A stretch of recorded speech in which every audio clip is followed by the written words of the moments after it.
Welcome, deep divers. In the wild world of pro sports, Mhm.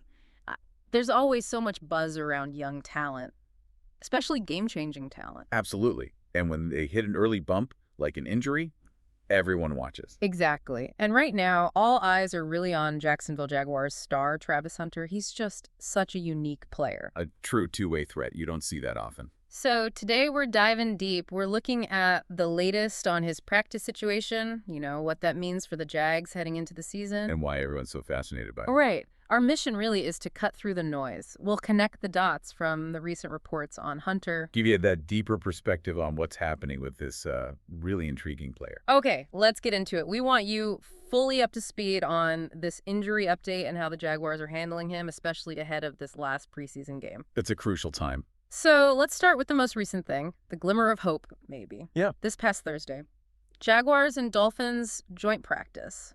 NFL Network's Cameron Wolfe spotted Travis Hunter running full-speed sprints.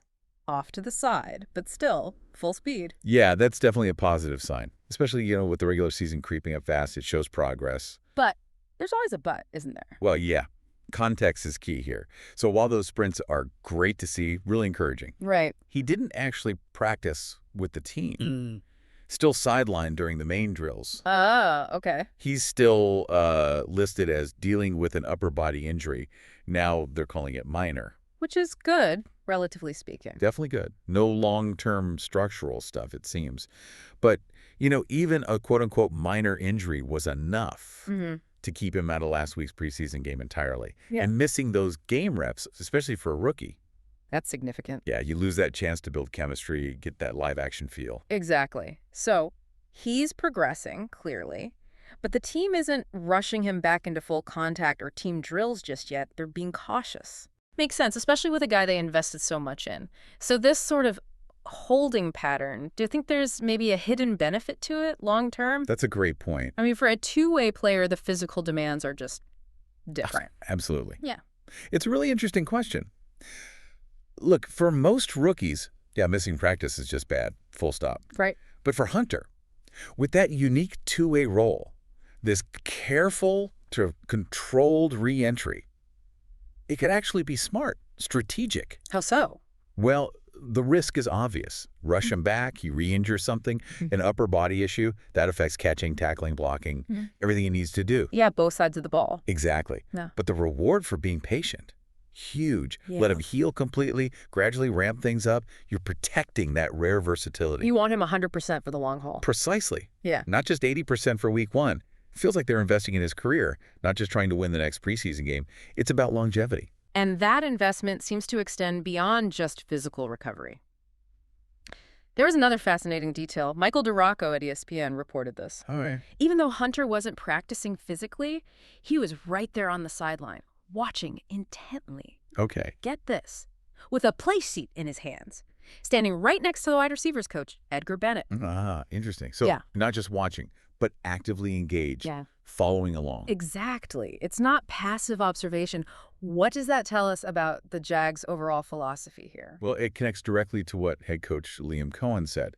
It's not just Hunter doing his own thing. It's like official team protocol. Really? Yeah, Cohen basically said that's what they're supposed to do when they're hurt. He was very clear. Okay. He said, we want them to make sure that they're locked in, getting all the calls, understanding the call. And being able to watch and execute as well in their minds. I remember reading that quote. Exactly. That in their minds part is crucial. This isn't just about rehab anymore. Injury time is becoming mental conditioning time. Active recovery, mentally speaking. Right. Think about it. Historically, maybe an injured player goes off, does PT, sits in meetings maybe.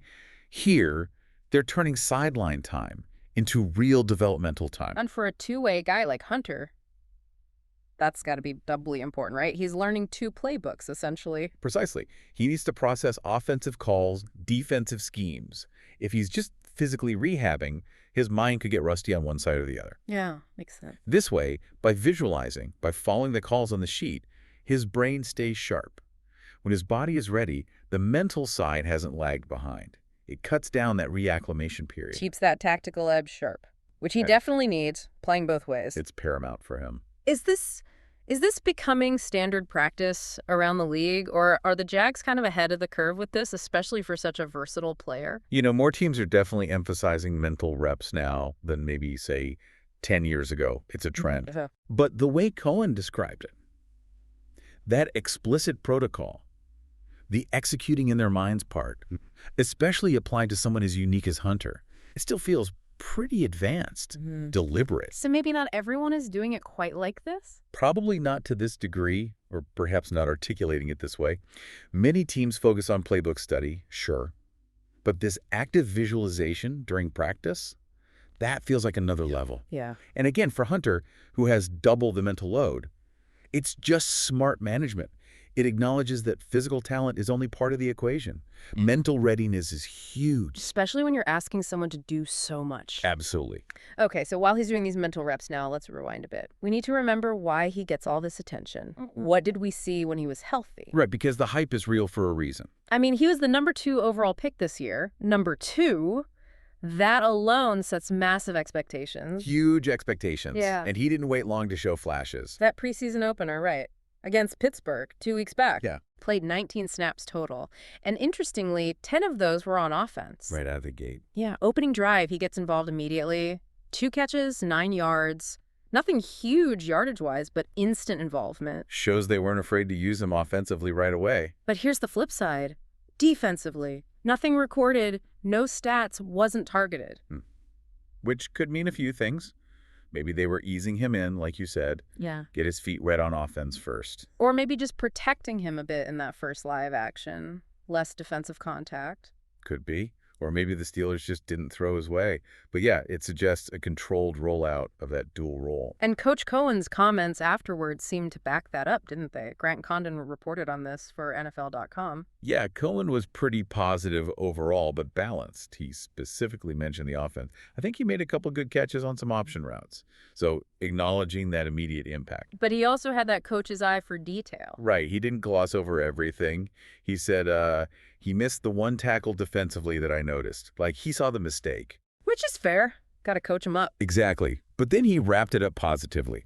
Said it was still a good debut for the former Colorado Star. A good debut for a number 2 pick, showing flashes, acknowledging a fixable mistake, coming out healthy. That's probably what you hope for first time out. Pretty much, yeah. Checks the boxes. So let's talk about why, though. Why was he number 2? Why trade up? What made him such a can't-miss prospect? Yeah. You have to go back to his time at Colorado. That's where he really became this phenomenon. Or Deion Sanders, right? He was a huge part of that whole program turnaround. Absolutely instrumental. Became the face of it, really. And he wasn't just playing two ways. He was a bona fide two-way threat, elite on both sides. The stats are just kind of mind-blowing when you look at them together. You really are. Offensively, over 1,200 yards receiving. Yeah. Led the Big 12 with 15 touchdowns.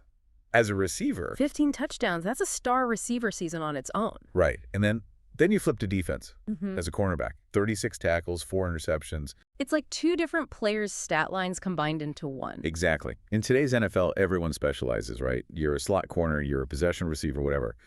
Finding someone who can legitimately dominate on both offense and defense at that level. Almost unheard of. Charles Woodson maybe dabbled, Deion himself, but consistently, week in, week out. It's incredibly rare. And that unique ability, that versatility, that's why the Jaguars traded up. That's why they took him at number 2. They saw a potential game breaker, a mismatch nightmare. Totally. Someone who could swing a game, catching a touchdown, or turn around and lock down the other team's best guy. That's a weapon few teams have. A potential generational talent, truly. So bringing it all together, we've looked at the latest on his recovery, those sprints, but no practice yet. We've seen the Jaguars' really interesting strategy for keeping him mentally sharp even while injured. The play sheet, the mental reps. Right. And we connected that back to his debut, which showed flashes, and his unbelievable college career that made him such a high pick. It paints a pretty full picture of where things stand. So for you, the listener, what's the big takeaway here? What should we be thinking about as we watch this unfold? Well, it's more than just an injury report, isn't it? Yeah, it feels bigger than that. It really shines a light on how carefully teams have to manage these truly elite, maybe even unique talents. It's this constant balancing act. Balancing short-term needs versus long-term development. Exactly. And adapting strategies for players who just don't fit the standard mold. Like Hunter. It really makes you think about that fine line, doesn't it? Pushing an incredible athlete to perform versus protecting their future. Especially one with these rare dual-threat skills. Mhm. The wear and tear is potentially doubled. Right. The NFL is built on specialists mostly. He's bucking that trend. He really is. And it Yeah. leaves you wondering, how will this careful management, this focus on both physical and mental readiness, shape his path? Can he actually become that sustained, dominant two-way player in the pros? Maintaining that level in that unprecedented role over a whole NFL career. Yeah. It's a fascinating question to ponder as we watch him hopefully get back on the field soon.